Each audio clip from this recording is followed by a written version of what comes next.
Welcome back to the deep dive. Today, we're not just looking at a mystery. We're getting thrown right into the thick of it. A real classic, hard-boiled situation. Absolutely. We're diving into sources that start simple, find a rich guy's missing wife. Yeah, sounds straightforward. But it spirals fast. We're talking multiple murders, identity swaps, small-town secrets, the whole deal. Okay, let's set the scene. Our detective, Philip Marlowe, walks into this super polished, kind of intimidating office. DeRay's Kingsley's office. Yeah. He's the big boss at the Gillerling Company, Cosmetics. Right. And Kingsley is, well, the source says he's very tough to get along with. He needs Marlowe, but he demands total secrecy. And even the interaction with the secretary, Miss Frumset, sets the mood. Sharp, high stakes, you know. Definitely. So the job itself, find the wife, Crystal Kingsley. That's the request. Yeah. She's described as, young, pretty, maybe a bit reckless, likes a drink, apparently has a bit of a shoplifting habit. Oh, okay. And she vanished from their cabin up near Puma Point, Little Fawn Lake. But there's an official story, right? A telegram. Yeah, supposedly she sent a wire from El Paso, Yeah. dated June 14th. Said she was off to Mexico for a divorce, gonna marry some guy named Chris Lavery. Okay, so if she sent a wire saying she's leaving him, why hire a detective? Seems like problem solved, maybe expensively, but solved. Well, that's the thing. Kingsley doesn't really buy it. He's worried, about scandal, that shoplifting thing could bring the police sniffing around. But the bigger issue, Lavery, the guy she supposedly ran off with, Kingsley calls him a no-good son of a bitch who used to work for him. Okay. Lavery completely denies it, swears he didn't run off with Crystal, hasn't even seen her. So the story falls apart. Right. Kingsley's left with this weird situation. A telegram he doesn't trust, a denial from the other guy involved, and just this bad feeling that it's not just a simple divorce situation. Something darker. Gotcha. So Marlowe has to leave the fancy cosmetics world behind and head for the mountains, Little Fawn Lake. Yep. Looking for Crystal Kingsley. But what he finds first, well, it's not Crystal. He gets to the lake, meets the caretaker. Bill Chess. He's a disabled vet who looks after the Kingsley place and others. And Chess has his own drama going on. Oh. His wife, Muriel, just walked out.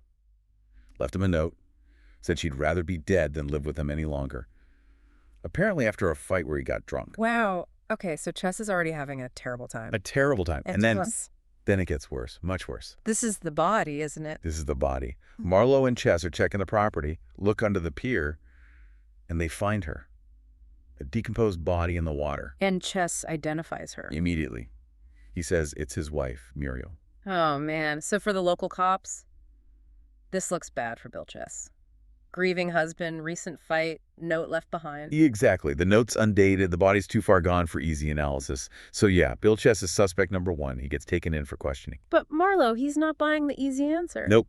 He starts digging around, looking for things that don't fit the picture of Muriel just leaving or killing herself right there. And he finds something big, doesn't he? Contradictory evidence. Huge. This is where the whole identity thing starts to unravel. Yeah. Marlowe finds Muriel Chess's car hidden away. Hidden? Yeah, stashed in an old woodshed near Coon Lake, not far away. Yeah. And not just the car, all her clothes are with her. Wait, if her car and clothes are hidden there... She didn't drive away. She didn't leave the mountains as planned. Someone else might have, but not Muriel. And back at the Kingsley cabin, Yeah. Crystal's clothes are still there. Crystal's resort clothes, yeah. Yeah. Still sitting there. So you've got Muriel dead under the pier, her stuff hidden nearby, Crystal missing, her stuff still in the cabin. So the woman who did leave drove the Packard car out, sent the wire from El Paso. It wasn't Muriel. It seems likely it was someone else, maybe Crystal. But then, who is the woman in the lake?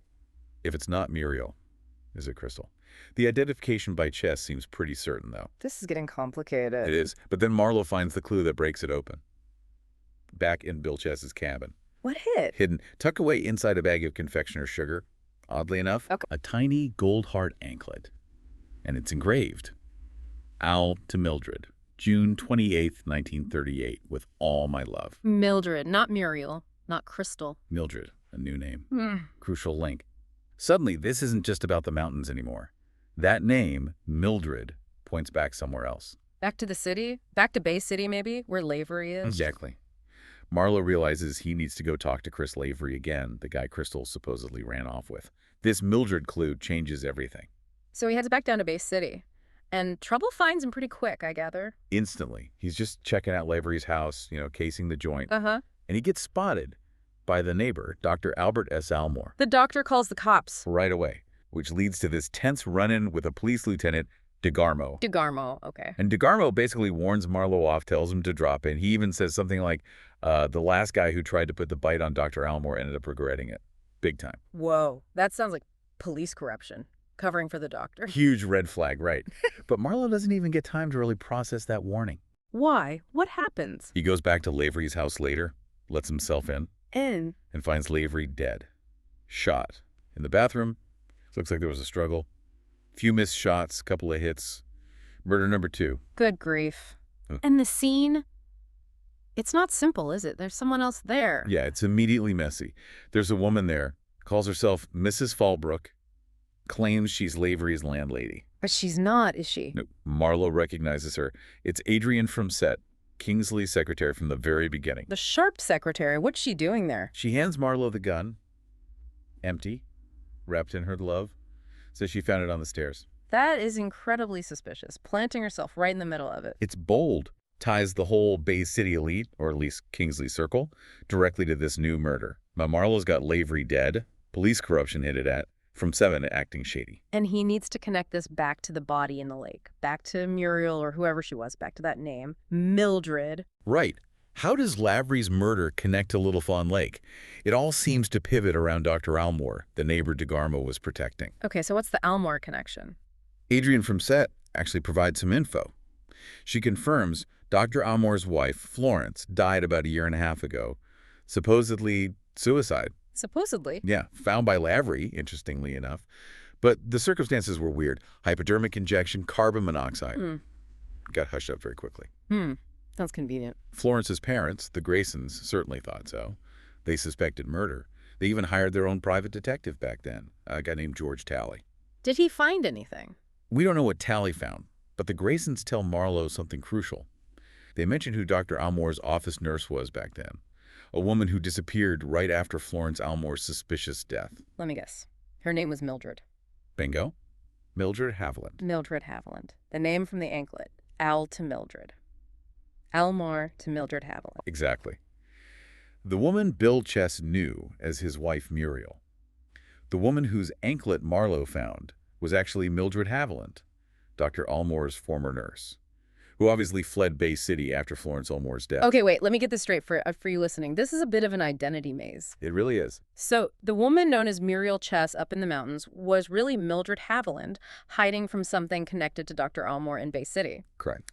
Then Mildred, posing as Muriel, murders the real Crystal Kingsley, the missing wife. Right. Probably drowned her, put her under the pier. It takes Crystal's identity. It takes her car, her clothes, her money, sends the fake telegram. That's the theory. Mildred Haviland becomes Crystal Kingsley.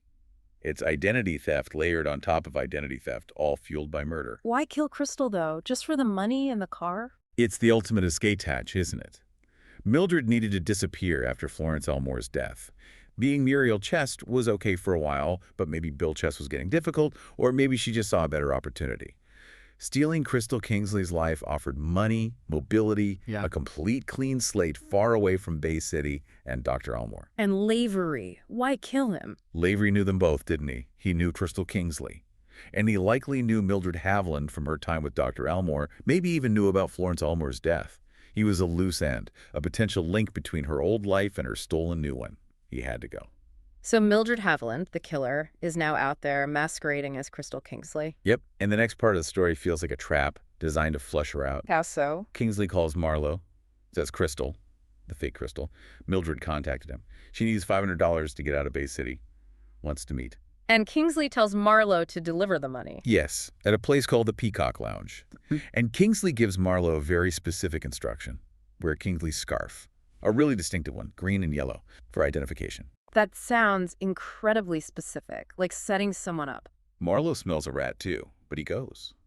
He has to. He meets the woman.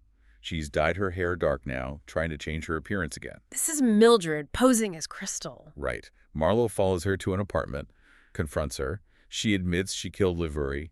claims Lavery stole money from her, which might even be true, but it's not the whole reason. And then she tries to kill Marlowe. Pulls another gun on him, a second one, fully loaded. She's cornered. But she doesn't get the chance, does she? This is murder number 3. Exactly. Before she can shoot, Marlowe gets knocked out cold, slugged from behind by someone big, someone hiding in the apartment. And when Marlowe comes to... The woman Mildred Haviland, who is pretending to be Crystal Kingsley, is dead. Strangled, stripped naked, mutilated. A really brutal ending. And Marlowe's left right there, entry framed. Okay, the final piece. Who killed the killer? Who was the big man? The final reveal happens back up in the mountains. Marlowe goes back with DeGarmo, the Bay City cop, and Patton, the local constable. And Marlowe lays it all out. The whole twisted story. Body in the lake. The real Crystal Kingsley. Killer. Mildred Haviland, who was Muriel Chess. Mildred killed Crystal, stole her identity. Mildred killed Lavery because he knew too much. But who killed Mildred in that apartment? The person who knocked out Marlowe. Marlowe points the finger. Yeah. It has to be someone who knew Mildred, someone ruthless, someone who could operate like that. DeGarmo, the corrupt Bay City cop. That's Marlowe's accusation. Yeah. And DeGarmo. He cracks. He reveals the final stunning connection. What is it? Mildred Haviland was his ex-wife. His ex-wife, DeGarmo's. Yeah. He says, my girl that drowned in the lake up there, referring to the initial misidentification of the body as Muriel Mildred. He knew who she really was all along. So he was the owl from the anklet. No, wait, that was Elmore. No, Elmore was likely the owl. But DeGarmo was married to her. He was obsessed with her, even after they split. That's why he likely helped cover up the Florence Elmore death for her back in Bay City. He was protecting Mildred. Protecting her. And then he killed her. Why? He tracked her down. Maybe he thought he could control her or get her back. But when he found her in that apartment, maybe he realized she'd killed Lavery, knew she was spiraling. Perhaps he saw she was beyond saving. Or maybe just couldn't stand her leaving him again. So he killed her himself, brutally. And the scarf, the green and yellow scarf Kingsley told Marlowe to wear. That was the frame-up. DeGarmo knew Marlowe would be wearing it. He knocks Marlowe out, kills Mildred, and leaves the scarf there. Makes it look like Kingsley sent Marlowe, and when things went wrong, Kingsley, or someone acting for him, did the killing. A perfect way to pin the third murder on someone else. Wow. Just layers upon layers of deceit. It's intense. DeGarmo, exposed, tries to make a run for it, leaving Constable Patton to sort out the mess. So, stepping back, this whole avalanche, 3 murders, the identity theft, the cop corruption, it all started because Mildred Haviland was desperate to hide one thing. The original suspicious death of Florence Elmore. It seems so. It wasn't about some grand criminal plan initially. It was about covering up that one death, escaping that past. Stealing Muriel's identity, then Crystal's. It was all driven by the need to keep that first secret buried. Lavery and Crystal just became obstacles to that goal. It's a really dark look at what drives people. Not always greed, but sometimes just pure, desperate self-preservation. Erasing yourself to survive. Yeah, the idea that you can just shed your identity, become someone else, and the deadly consequences when that facade starts to crack. Which leaves a pretty chilling thought for you, the listener, doesn't it? Mildred Haviland killed Crystal Kingsley, took her life, then ended up killed herself, her own body misidentified. How much of what drives crime, or just human desperation, is really about burying one old secret? And, you know, how many people out there might be living borrowed lives, hiding something dark, just waiting for the wrong coincidence to bring it all crashing down? Makes you think.